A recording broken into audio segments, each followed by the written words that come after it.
I live my life a quarter mile at a time. Excuse me, what? I live my life a quarter mile at a time.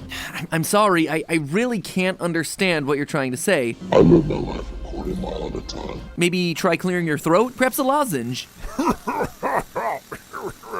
Sorry, old chap, I had a bit of a tickle in my throat. I said... I live my life a quarter mile at a time.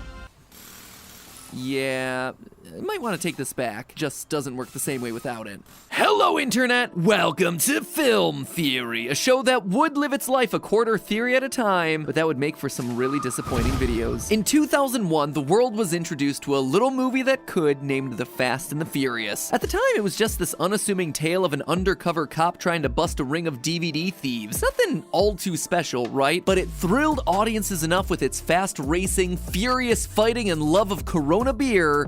You can have any brew you want, as long as it's a Corona. That now, here we are. 20 years, 9 films, and $6 billion later with cars being launched into outer space. As you can tell, the Fast and Furious franchise has left behind its street racing roots and is now more focused on saving the world from viruses that eat people from the inside out. And that's not a joke, that is literally the plot of Hobbs and Shaw. Space? Viruses? I mean, where do you even go from here for the inevitable 10th movie? It's gotta be Dom and the crew driving Optimus Prime. And thoughts like that make me legitimately excited for Fast 10, which, can I just get real with you, if they don't name that movie Fast 10 Your Seatbelts, they have passed on literal gold. Now, obviously, with more success comes bigger budgets, more explosions, and more spectacle meant to one-up the prior film. What started as a small-scale story about a crew of thieves being defeated by a determined truck driver and his shoddy has become a globe-trotting action fest that features exploding nuclear submarines, parachuting cars, and Transformer-esque motorcycles where, in the latest movie, the characters themselves are asking whether they're invincible superheroes. Basically, the first film, the characters lived their life a quarter mile at a time. I live my life a quarter mile at a time. Nowadays, the characters are battling bionic super soldiers. Life comes at you fast. But today, my question's simple. Which Fast and Furious movie is the fastest, and which one is the most furious? There's no question that these movies come with a formula. Close-up on shifting gears, panning shots over engines revving, testosterone-fueled fistfights, and as many gratuitous shots of female partiers that they can get away with without being canceled on Twitter. Winner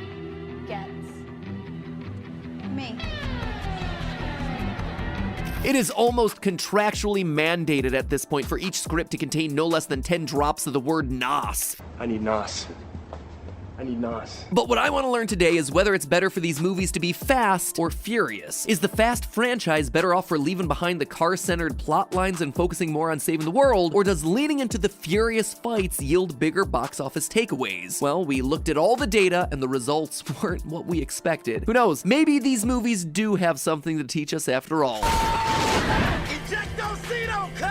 I regret everything I just said. First, let's talk about which film is just the most Fast and Furious. To calculate this, we put together 23 categories that define the franchise. Things like number of speedometer shots, number of explosions, time spent watching close-ups of male biceps, number of Coronas consumed, number of manly hugs, amount of gear shifting, number of times a character drops the word family, crew, or team, amount of time spent revving engines, number of NOS usages, total racing time, and of course, whether or not there's a barbecue. We ranked each of the 9 movies, up through Hobbs and Shaw, not the newest one, from 1 to 9, with the movie in the number 1 spot having the most of each instance, and 9 with the fewest. Fast and Furious 6, for instance, has 22 mentions of family and team, most in the franchise, so it got 1 point in the category. Too Fast, Too Furious only has 1 mention of team, putting it at the bottom and giving it 9 points. In binary categories like, is there a BBQ? A yes gets you a 0. Lowest overall score wins. And after tallying it all up, in a bit of an upset, Fast and Furious 6 beats out fan and critical favorites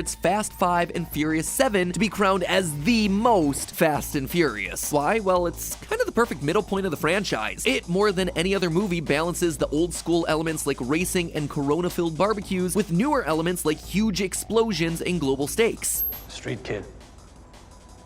Starts out stealing DVD players in East LA, ends up heisting $100 million in Rio. Not bad, huh? Now, don't get me wrong, it doesn't mean that this movie is the best, it just means that this uses the most tropes of what makes this franchise what it is. But being the curious nerd that I am, I wanted to break it down further by looking at which of the films is the fastest and which one is the most furious. By separating the two, I can see if it's better to be fast or furious, which, gotta be honest, makes my little nerd brain super happy. Once I have those numbers, I can mix in box office, fan reviews, and critical reception, crunch the numbers, and see if there's anything that statistics can teach us about this franchise. Good, I know your taste in cars. What about your women? 20% angel, 80% devil. See, I'm not the only one who loves data. Let's start off by figuring out which of the fast films is the fastest. As far as fastest individual scene, that honor is obviously going to F9, which features a rocket car. But since that one isn't in contention yet, our runner-up is Furious 6. The runway scene at the end of the film features a whopping 13-minute chase involving very fast cars going on average around 120 miles per hour, or 193 kilometers an hour as they race down an airplane runway trying to prevent the plane from taking off. No other film in the franchise features cars going so fast for so long. By the way, since we're talking about numbers here, considering how fast the cars are going for how long, that runway would have to be roughly 26 miles long, 42 kilometers, or to put it in Dom's terms, 104 quarter-mile races. It's ironic too, since a typical airplane runway is 1.5 miles or 2.4 kilometers, much closer to Dom's preferred length of racing. True to its name, Too Fast, Too Furious comes in at number 2 with its opening race, and in third we have the ice chase from the Fate of the Furious, only slowed down by the laws of friction. Damn you, physics! Here's the rest of the top list. But like I said, that's only talking about individual scenes. We're interested in the fastest overall. To measure this, I'm looking at a few key criteria. First, which fast film features the most racing, engine revving, NOS usages, speedometer shots, racing, and car-related talk. And second, which fast film features cars going the fastest for the longest. Throw in the number of quarter-mile races, time spent at or near a car workshop, and time spent riding outside of the vehicle,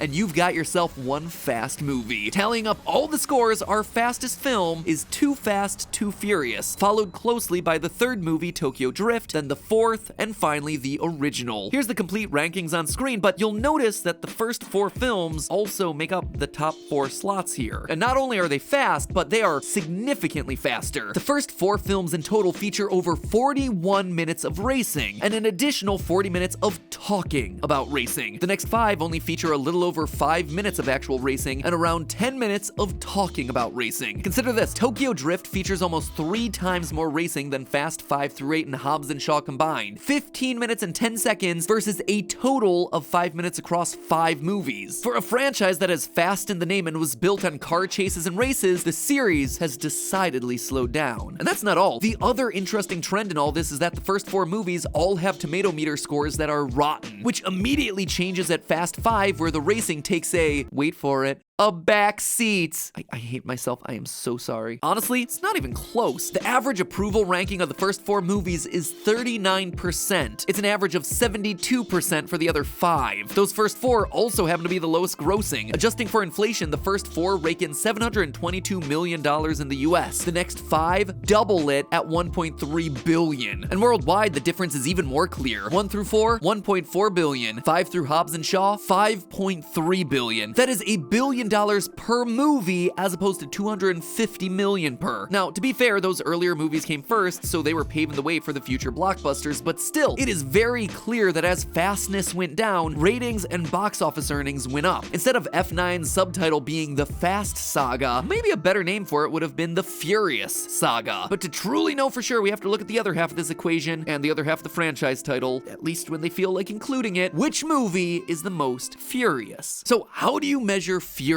Well, we're looking for the film that features the most death, destruction, and fistfights. In the original Fast and Furious, sorry, that's the name of the 4th installment. I mean, in the original The Fast and The Furious, we see Dom, Brian, and Letty beating people up, Jesse getting killed, Johnny Tran also getting killed, and various 10-second cars getting blown to smithereens. Yes! But the carnage, get it? Carnage? Ugh, I think this episode has lowered my IQ down to the level of the movies. Anyway, the carnage of that first film feels like kiddie stuff compared to more recent movies like The Fate of the Furious and Hobbs and Shaw, which both destroy billions of dollars of property and have no problem killing people off by the dozens. When running the numbers, it's immediately clear that the spin-off Hobbs and Shaw features the most fistfights, as they beat people up all over the world and dispatch henchmen like they're cardboard cutouts. 14.5 minutes are dedicated to face punching, which is more than triple the amount of the first 4 films. But as far as how they stack up, here's how the numbers play out. First is Hobbs and Shaw with that 14.5 minutes of fighting, followed closely by, actually I can't even say that, no other movie even touches that one. Furious 7 is in a distant second place with almost exactly half the amount of fighting, just 7 minutes 16 seconds. On the other end of the spectrum is Tokyo Drift with just 49 seconds total spent fighting. Tokyo Drift, truly the thinking man's Fast and Furious film. You know that real famous painting? The one of the woman who's smiling all the time? The Mona Lisa. Right, Mona Lisa. Like I said, the big-brained one. What's interesting about all this is that yet again, the first 4 movies all rank together, this time in the bottom half. Also, the 4 highest grossing Fast movies are in the top 4. So more face punching equals more money, and less car talk also equals more money. Again, an interesting trend for a franchise that is branded around racing and car talk. That said, fights don't fully define being furious. If you add in main character deaths, double crosses, and number of kills, the rankings shift a bit to make number 7 the most furious movie. You have Deckard killing dozens of cops then wanting angry revenge, Dom wanting revenge for the deaths of Giselle and Han, 7 minutes and 16 seconds of fighting, and the knockdown drag-out fights between Hobbs and Shaw, Dom and Shaw, and Letty and Kara, where contractually no one's allowed to lose. Also, Dom and Deckard are so furious at each other that they drive their incredibly expensive vehicles headfirst into each other. Yeah, no airbags, no death from a high-speed head-on collision. I need to do an episode just dedicated to moments like this. Anyway, what's particularly fitting about the 7th movie being most furious is that its title is also the one that doesn't have the word fast in it. Furious 7 is indeed the most furious, and it's the highest grossing of all the Fast films with the mind-blowing $1.5 billion worldwide, whereas Tokyo Drift, the film with the least amount of face punching, has the lowest worldwide box office haul of just under $159 million. All of it proves the point. People want anger and violence, not car races. The car races are apparently the boring parts that no one wants to see. You know, that conclusion kind of makes me wonder about the weird naming of this franchise. You know how some are furious, some are Fast and Furious, and now it's just the Fast Saga? Could it be the movie studio pulling like some next level strategy with us? Them carefully A/B testing each new movie's title to see what gets the butts into the theaters, using the data to craft this series and the title in such a way that it's geared towards how audiences most want to consume it? Are these actually smart films? Are you one of those boys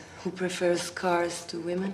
I'm one of those boys that appreciates a fine body regardless of the make. Nope, never mind. Speaking of smarts though, let's say, and this is totally a hypothetical, that you're a member of a notorious street racing gang turned CIA adjacent operative team, and you need to learn some things quick, like, I don't know, aerospace travel on a budget, or Magnets 101. Lucky for you, today's sponsor, Skillshare, might just have you covered. Skillshare is an online learning community with thousands of inspiring classes for creators. Explore new skills, deepen existing passions, and get lost in creativity. Skillshare has tons of classes on a number of topics, from illustration and graphic design to creative writing and web development, and honestly everything in between. Plus, with classes for every skill level, there's something truly for everyone, even if you happen to be a thick-necked, gravelly-voiced auto mechanic with corona for brains. One class that I highly recommend is YouTube Success, Script, Shoot, and Edit, taught by the man himself and my good friend, Marquez Brownlee. There's just something really special about learning real skills taught by real people who've had real experience